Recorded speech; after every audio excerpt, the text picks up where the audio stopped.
Boa noite a todos. Alegria, prazer, satisfação, gratidão de estarmos juntos aqui mais uma noite para falar de florais, de flores, né? Queria agradecer por esse último curso desse fim de semana. Eu ainda estou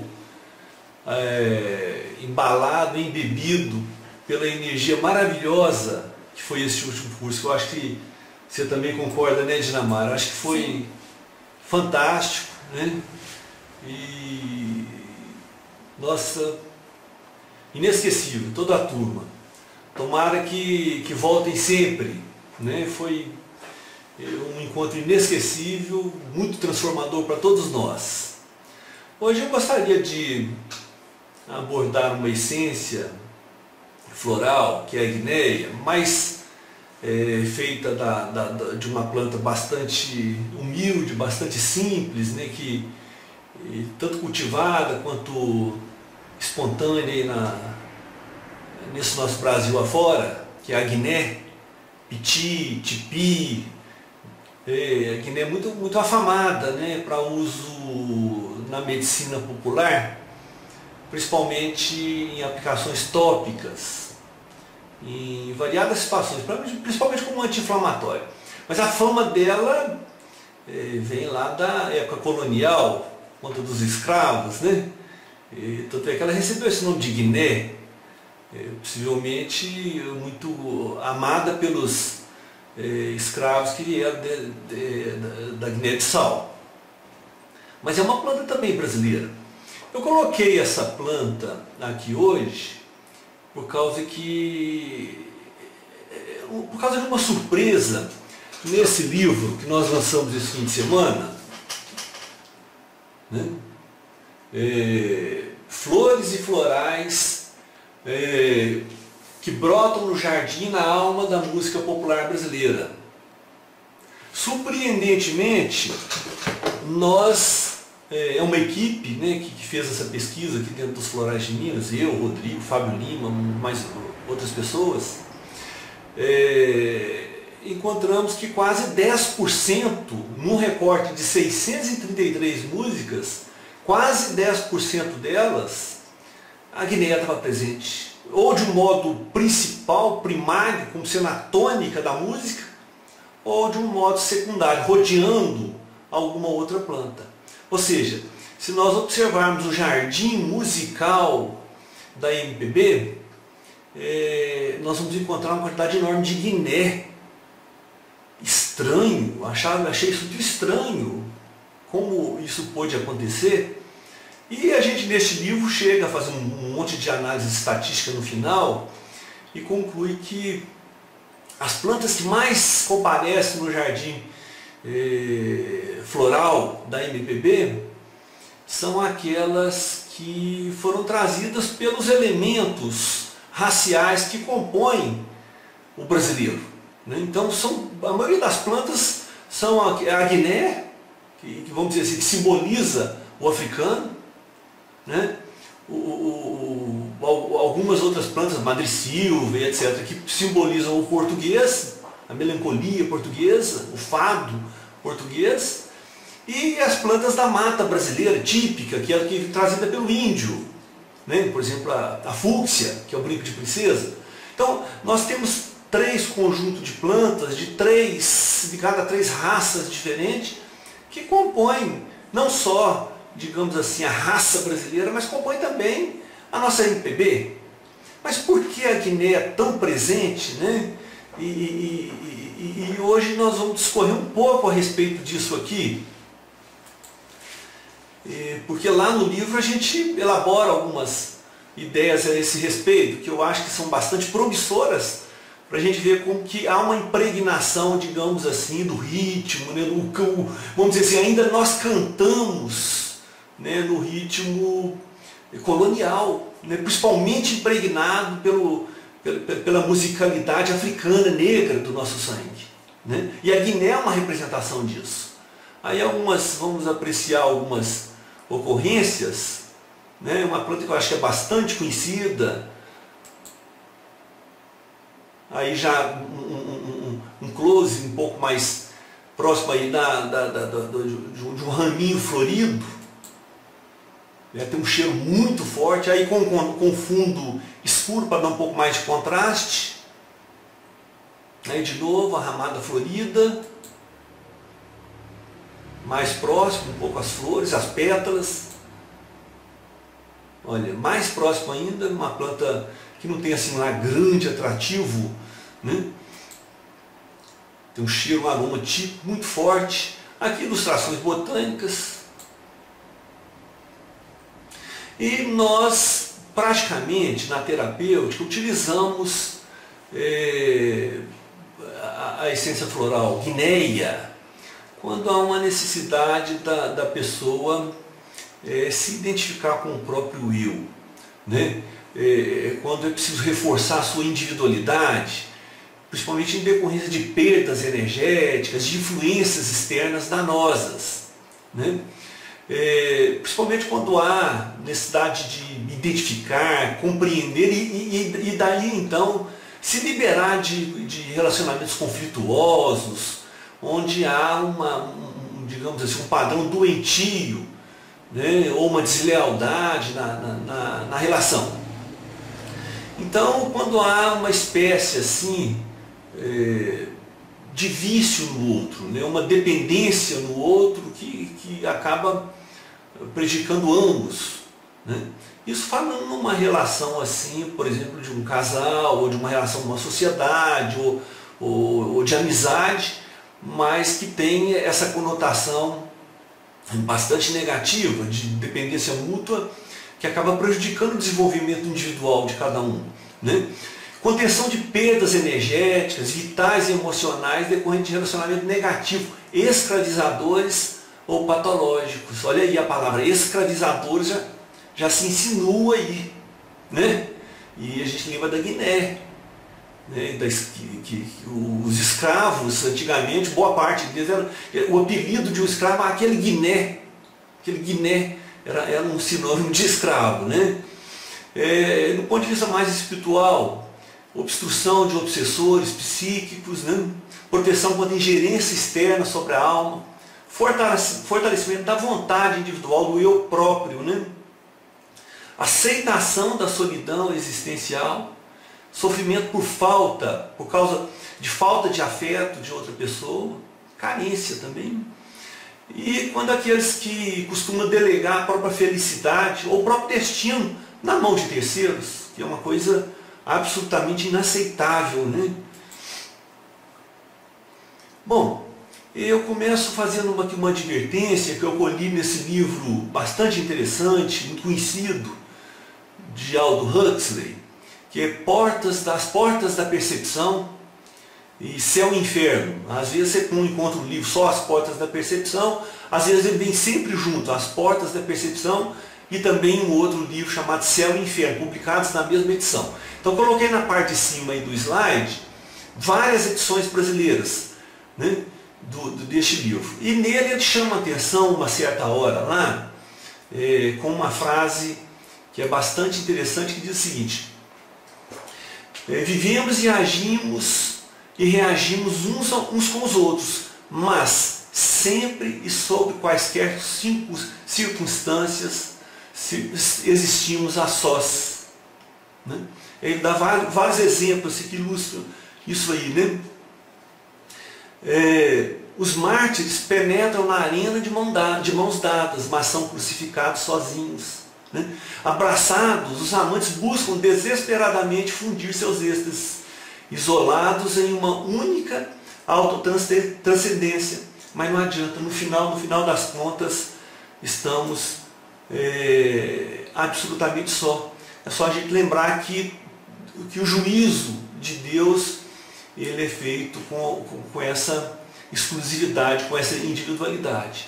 Gostaria de lembrar também no livro do Khalil Gibran, o Profeta, um livro famosíssimo, né, sobre o casal. Olha que coisa, que advertência interessante que ele coloca, que está nessa esfera arquetípica também da Guinéia, da liberdade da alma, né?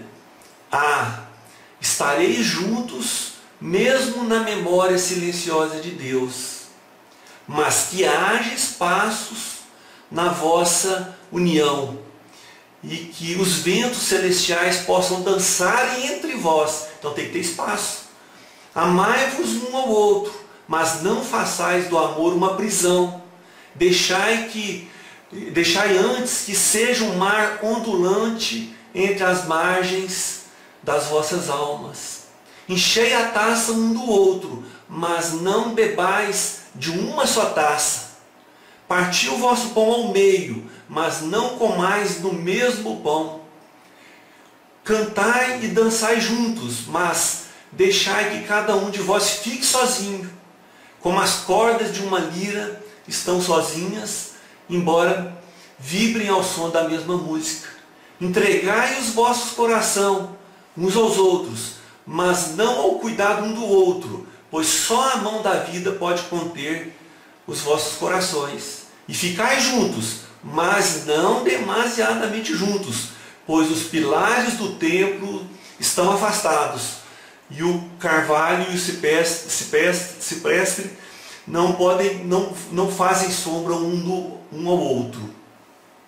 Então veja bem, delegai os vossos corações uns aos outros, mas nem tanto, pois os pilares do templo não podem ser excessivamente pertos, né? Um outro autor, não vou ter tempo de discorrer aqui muito sobre ele, num livro memorável chamado Em Berço Esplêndido, que é Meira Pena, onde ele faz uma tentativa, digamos assim, um ensaio brilhante, utilizando a psicologia junguiana, e tenta mapear o caráter ou a psicologia do povo brasileiro. E eu acho que ele tem um sucesso tremendo. E ele diz que o bebê eterno, a criança eterna, ou adolescente eterno, que é um termo cultivado por Jung, chamado puer eternus, é aquele que se recusa a crescer e repele a lei natural do desenvolvimento da personalidade pelas etapas sucessivas da infância, puberdade, maturidade, velhice e morte, né? Quer dizer, aquele que não amadurece, que o próprio Cristo falou que nós temos que abandonar pai, mãe, família, né? Justamente porque a nossa trajetória é na solidão, mesmo que estejamos ao lado, né, de um companheiro ou companheira, né? Então, romper essa libertação do outro significa uma escravização, significa, vamos dizer assim, uma agressão ao ritmo natural das gerações, né? A interrupção do desenvolvimento psicológico na fase da adolescência tem efeitos desastrosos, precisamente no domínio da sexualidade. Todo contato do adolescente com a mulher é duplamente uma vitória fisiológica e da consciência viril. Então, assim, é preciso que haja esse amadurecimento. E o perigo, a Dinamarca estava falando da chicório. Chicório, ela, no seu extremo de comportamento, ela pode se chamar aquilo que Jung chama a mãe devoradora, que é uma das principais fabricantes, né, desse comportamento pueril, dependente do outro, daquilo que delega para o outro a sua vida, o seu destino, as suas emoções, a sua felicidade. E aí gera essa mãe devoradora, chicório, que não quer, vamos dizer assim, largar ou colaborar para o amadurecimento de seus filhos. Ela pode, por exemplo, gerar uma série, né, de dificuldades comportamentais, neuroses, né? E diz Meira Pena que está assim atulhado de personalidades assim doentias da alma, principalmente nas nossas elites intelectuais, né? Pessoas agitadas, neuróticas, boêmios, e etc, etc, viciados, fracassados e etc, porque eles não cumpriram essas etapas todas do amadurecimento e se tornaram dependentes principalmente de mães devoradoras, né? Então fica bastante complementar o que a Dinamarca falou com o que eu estou dizendo da Guinéia, porque essa chicório, a mãe chicório, muito extremada, ela pode fazer com que sejam gerado, então, personalidades dependentes, né, bastante desvirtuadas em termos de comportamento de sua alma, né? Aqui nesse quadro eu mostro uma frequência de associação primária de várias essências florais, de várias plantas, com as 633 músicas estudadas na MPB. Vocês vão observar que a guinéia, colocada aí na parte superior do quadro, ela aparece em 633 músicas, ela aparece 24 vezes como a principal essência. Quando se toca essa música, essas 24 músicas, quando se toca, se escuta, quando se percebe a letra, ali emana uma personalidade guinéia dependente. Todas as outras essências, Madre Silva apareceu bastante, foi menos. Quando a gente inclui essências que estão ali rodeando aquela música, primariamente e também secundariamente, como satélites, essa frequência da guinéia vai lá para 60 e tantas vezes, configurando então 10% do aparecimento dela nesse nosso estudo. Eu gostaria de, tirando do livro também, sugerir algumas músicas, não vou passar aqui, para que vocês escutem, para que vocês absorvam dessa quantidade enorme de músicas que falam da Guinéia. Uma delas, que é a Divina Comédia, gravada por um conjunto, acho que é de música pop, escracho, né? E que vocês no YouTube, só colocar lá Divina Comédia, grupo escracho, vão poder escutar e perceber que a letra fala nitidamente dessa dependência doentia do outro. Uma outra música já numa vertente bem diferente, né, que é bom, o povo chama isso de música brega, né? Não sei se é Meu Grito, de Aguinaldo Timóteo, mas composição do Roberto Carlos, né? Na verdade é uma música romântica, mas muito chorosa, demonstra uma dependência do outro quase mortal. Sem o outro a pessoa morre, né? Então depois vocês procuram escutar essa música, que ela também é uma ilustração tremenda dessa escravidão que representa principalmente o papel que o romantismo herdou para a nossa civilização, né? Um papel de um relacionamento doentio com a pessoa amada. E sem ela a gente morre. Não pode morrer, ué. Pode ter esse tipo de relacionamento com a pessoa amada, né? Então, vamos dizer assim, isso está bem retratado na música. Uma outra também que é gravada por Clara Nunes, que vocês poderiam talvez dar uma olhadinha depois, é Obsessão. Só colocar no YouTube Obsessão Clara Nunes, que também mostra esse padrão de Guinéia negativo, né, retratado na nossa música. Bom, para entender como a Guinéia pode comparecer tão frequentemente na alma do brasileiro, porque nós cantamos bastante Guinéia, e ela é indicada quando há uma dependência doentia do outro, e isso fica bastante bem retratado na música. Nós podemos dizer o seguinte: na verdade a Guinéia ela tem um segundo nível de ação mais profundo ainda do que o simples relacionamento, digamos assim, entre o casal, entre os amigos ou familiar, porque essa é a esfera, digamos assim, clínica dela, terapêutica dela, é isso mesmo. Quando há um relacionamento, né, seja no seio familiar, no trabalho, na amizade, né, em que há uma patologia onde um é dependente do outro, um escraviza o outro, energeticamente, espiritualmente, emocionalmente, é Guinéia. Mas eu vou abordar um outro ponto aqui um pouco sutil, a título até de estudo, de aprofundamento nessa essência, né, que é o seguinte: presta atenção. Muitas pessoas podem não concordar com o que eu vou falar, mas eu tenho segurança no que eu vou falar, e eu tenho certeza de que isso é importante que a gente tenha a compreender.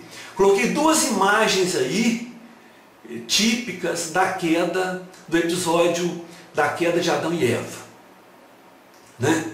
Vocês observam que antes da queda, Adão e Eva eram um corpo só, uma alma só. Eles não eram separados. Então esse negócio de falar que a queda foi de Eva, na verdade a queda foi do aspecto feminino de Adão. Então depois da queda houve a separação, né, e todo o caos.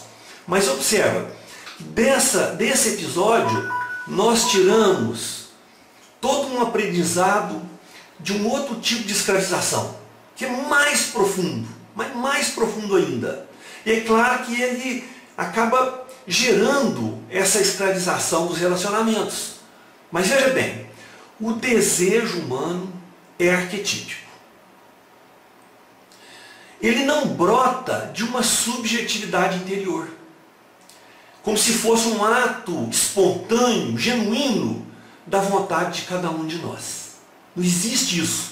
Ah, eu quero isso, eu quero aquilo. Não é ato da essência.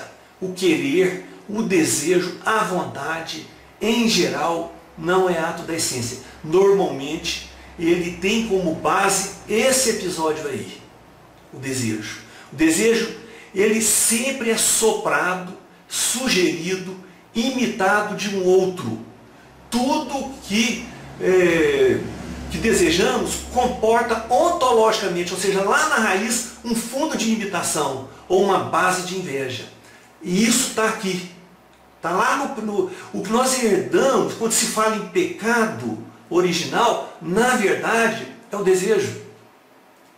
É o desejo original. E ele é sempre sugerido, imitado, soprado, mesmo que a gente não reconheça isso, quem esteja soprando, quem estejamos imitando. Mas é arquetípico. O desejo se sustenta numa tríade dinâmica. O eu, que deseja algum objeto por imitação, o outro, possuidor do objeto, ou que já o deseja antes de mim, e o objeto desejado. E a dinâmica disso ocorre de uma tal maneira que à medida que o eu e aquele que eu imito pode se aproximar e surgir uma rivalidade, né? Uma antipatia. E o objeto pode até desaparecer. De modo que toda a rivalidade humana, todo o rastro da nossa violência está nesse desejo mimético, nesse desejo por imitação. Boa parte dos desejos é consciente. Eu preciso disso, eu quero isso, eu quero aquilo. E uma porção deles é lícita. Por exemplo, se estou sentindo frio demais, eu preciso de uma roupa. Eu estou desejando, é uma necessidade humana.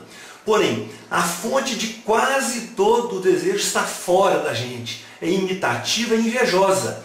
E essa fonte não é nem aceita e nem admitida. No rastro da inveja, que sempre está oculta ou dissimulada, vem como uma sombra rastejante a violência que arrasa a humanidade e obscurece a vida no nosso planeta Terra. A inveja mimética é um vírus altamente letal instaurado no coração da nossa raça. Então esse é o ponto que caracteriza a queda. É que nós desejamos e sempre por imitação, embora a gente não reconheça e nem admita isso. E esse desejo, se ele é muito forte, ele faz com que nós nos tornamos escravos desse desejo que está realizado em um outro. Então nós nos tornamos escravos da vontade de um outro. Nós projetamos o nosso eu em um outro, sem que a gente saiba. Essa é a raiz mais profunda da Guinéia. É o desejo que faz com que a gente imite sem saber e se espelhe no outro que se torna para nós, digamos, um modelo e futuramente um rival, na medida em que ele pode disputar com a gente o objeto do nosso interesse e do interesse dele, né? Então, veja bem, eu, imitador, estou sempre desejando coisas nesse mundo aqui, né? E isso, mutuamente, entre todos os milhares, os bilhões de pessoas, instaura as rixas, né? As violências, os ódios, as separações, as escravizações e as dependências.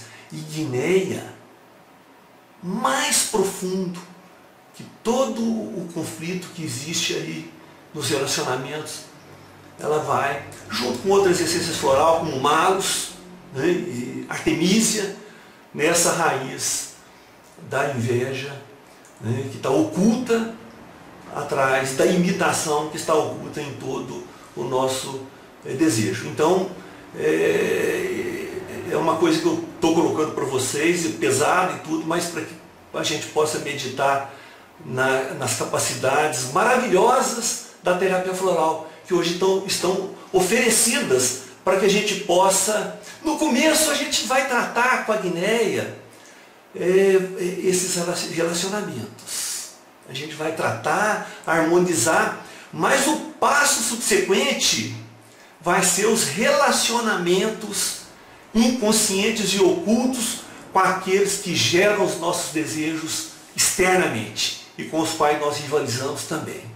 Então a segunda etapa e mais profunda da ação da Guinéia é justamente essa, cuja raiz está lá no episódio da queda de Adão e Eva. Que tenham uma boa noite, muito obrigado a todos.